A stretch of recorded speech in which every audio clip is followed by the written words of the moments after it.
அனைவருக்கும் வணக்கம். இது மேஷ ராசிக்கு உண்டான குரு பெயர்ச்சி பலன்கள். இப்போ பார்த்தீங்கன்னா மே மாதம் 1ஆம் தேதி மாலை 2:29க்கு குரு வந்து உங்கள் ராசியிலேருந்து, அதாவது மேஷ ராசியிலேருந்து ரிஷப ராசிக்கு பயிற்சிக்கிறாரு.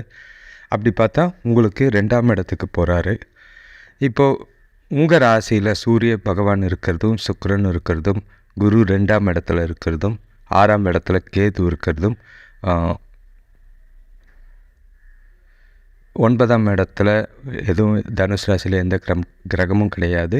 10ஆம் இடத்துல சந்திரனும், 11ஆம் இடத்துல சனி பகவானும், 12ஆம் இடத்துல புதன், செவ்வாய், ராகு இருக்கிறது கொஞ்சம் நல்லதாக தான் இருக்குது. உங்களோட ராசிக்கு இந்த கிரக நிலைகளை பொறுத்தளவுக்கு இந்த ஆண்டு சுமாரான ஆண்டில் சிறப்பான ஆண்டாகவே இருக்கும். உங்களுக்கு அதிர்ஷ்டத்துக்கும் அதிபதியாகிற குரு, அதாவது 9ஆம் இடத்துக்கு அதிபதியாகிற குரு பார்த்திங்கன்னா உங்களோட 2ஆம் வீட்டுக்கு வந்து சேர்ந்திருக்காரு. அந்த நீங்கள் இவ்வளோ நாள் எந்த துறையிலையும் போராடி தான் ஜெயிச்சிக்கிட்டு வரீங்க. இப்போது 9ஆம் வீட்டோட குரு வந்து 2ஆம் வீட்டுக்கு வர்றதுனால சிறப்பான பலன்களை தரக்கூடிய விஷயமா இருக்குது. 9ஆம் வீட்டுக்கு அதிபதியான குரு வந்து உங்களோட 2ஆம் வீட்டத்தில் பயிற்சி ஆகும்போது அது உங்களுக்கு செல்வத்தையும் உங்களை வந்து செல்வந்தனை ஆக்கிறதுக்கும் நிறைய வாய்ப்புகள் இருக்குது. நல்ல நீதி நன்மைகள் கிடைக்கும். உங்களோட வங்கி இருப்பு பார்த்திங்கன்னா அதிகரிக்கிறதுக்கு அதிகமான வாய்ப்பு இருக்குது. முடிஞ்ச அளவுக்கு சேமிக்கிறதுக்கும் குடும்பத்துக்காக வரவு ஏற்படுத்துறதுக்கும் இந்த ஆண்டு வந்து உங்களோட நல்ல ஒரு பலன் தரக்கூடிய ஆண்டாக தான் இருக்குது. உங்களோட பேச்சில் இந்த ஆண்டு நல்ல தீவிரமாக இருக்கும். இந்த பேச்சு உங்களுக்கு வந்து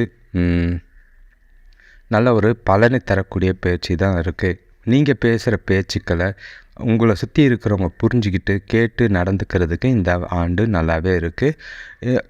நீங்கள் உங்களை பொறுத்தளவுக்கு குடும்ப உறுப்பினர்களோட தொடர்பில் இருக்கிறது நல்ல பலனை தரும். நீங்கள் வியாபாரம் செஞ்சுக்கிட்டு இருந்தீங்கன்னா இந்த பயிற்சி நல்ல ஒரு பலன்களை தரக்கூடிய விஷயமா இருக்கும். பெரியவங்க, அதாவது குடும்பத்தில் பெரியவங்க இருந்தாங்கன்னா அவங்கக்கிட்டேருந்து மகிழ்ச்சியும் ஆர்வத்தையும் இந்த ஆண்டு பெறக்கூடிய ஒரு ஆண்டாக இருக்கும்.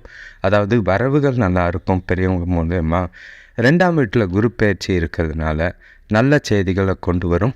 குடும்பத்தில் திருமணம் மற்றும் குழந்தைகள் பிறப்புக்கு நல்ல ஒரு வளர்ச்சியோ இல்லை ஒரு நல்ல ஒரு பலனை தரக்கூடிய விஷயமாகவும் இல்லை மகிழ்ச்சியை தரக்கூடிய விஷயமாகவும் இருக்கும். குரு பகவான் பார்த்திங்கன்னா உங்களோட குரு பகவான் 2ஆம் இடத்துலேருந்து 6ஆம் வீடு, 8ஆம் வீடு, 10ஆம் வீடை பார்க்குறதுனால உங்களுக்கு ஆரோக்கியத்தில் எந்த ஒரு பெரிய பிரச்சனையும் இருக்காது. நல்ல ஒரு நிதி ஆதாயத்தை பெறக்கூடிய விஷயமா இருக்கும். தொழிலில் பழைய கடன்கள் கொஞ்சம் குறையிறதுக்கு இந்த ஆண்டு கொஞ்சம் வாய்ப்புகள் நல்லா இருக்குது. எதிரிகளும் உங்களை சுற்றி இருந்த எதிரிகள் கூட இந்த ஆண்டு அமைதியாக இருப்பாங்க. அவங்களும் உங்களோட நட்பாக நடந்துக்கிறதுக்கு வாய்ப்புகள் அதிகமாக இருக்குது. படிக்கிற மாணவர்களுக்கு பார்த்திங்கன்னா படிப்பில் நல்ல ஒரு பலன் தரக்கூடிய விஷயமா இருக்கும். அதே மாதிரி உங்கள் உறவினர்கள், அதாவது கணவன் வழியோ இல்லை மனைவி வழியோ இருக்கிற மாமனார் மாமியார் மூலியமாக நல்ல ஆதாயம் கிடைக்கிறதுக்கு வாய்ப்பு இருக்குது. உங்களோட துணைக்கிட்டேருந்து அவங்க குடும்பத்திலேருந்து நல்ல நல்லிணக்கமும் அவங்க மூலியமாக நல்ல ஒரு வரவும் இருக்கிறதுக்கு வாய்ப்பு இருக்குது. 10ஆம் வீட்டில் குருவோட அம்சம் காரணமாக உங்களோட தொழிலில் பெரிய வெற்றி வாய்ப்புகள் ஏற்படும். உங்களோட திறமையாலும் புத்திசாலித்தனத்தாலும் ஒவ்வொரு பிரச்சனையும் தீர்ந்து வெற்றியை பெறக்கூடிய ஆண்டாக தான் இந்த ஆண்டு இருக்குது.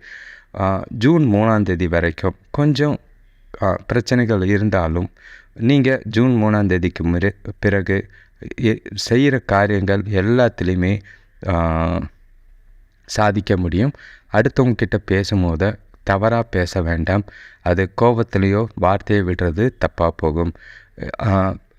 ஜூன் 3ஆம் தேதிக்கு பிறகு பார்த்திங்கன்னா காலம் நல்ல சாதகமாகவே இருக்குது.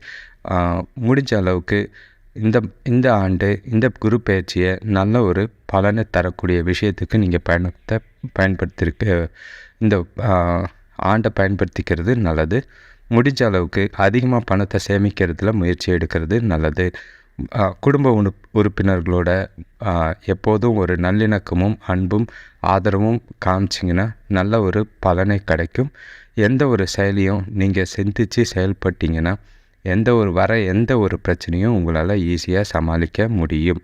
ஆக மொத்தம் மேஷராசியை பொறுத்தளவுக்கு இந்த ஆண்டு ஒரு சிறப்பான ஆண்டாக தான் இருக்குது. எந்த ஒரு காரியத்துலேயும் கொஞ்சம் பொறுமை, அதாவது உங்களோட மேஷராசிக்கு உண்டான கோபத்தை கொஞ்சம் தவிர்த்திங்கன்னா பல விஷயங்களில் உங்களால் இந்த ஆண்டு சேமிக்க முடியும். உதாரணமாக ஆரோக்கியம் நல்லா இருக்கும், பணவரவு நல்லா இருக்கும், உறவுகள் கிட்ட மேம்படும், தொழிலில் நல்ல ஒரு முன்னேற்றம் ஏற்படும்.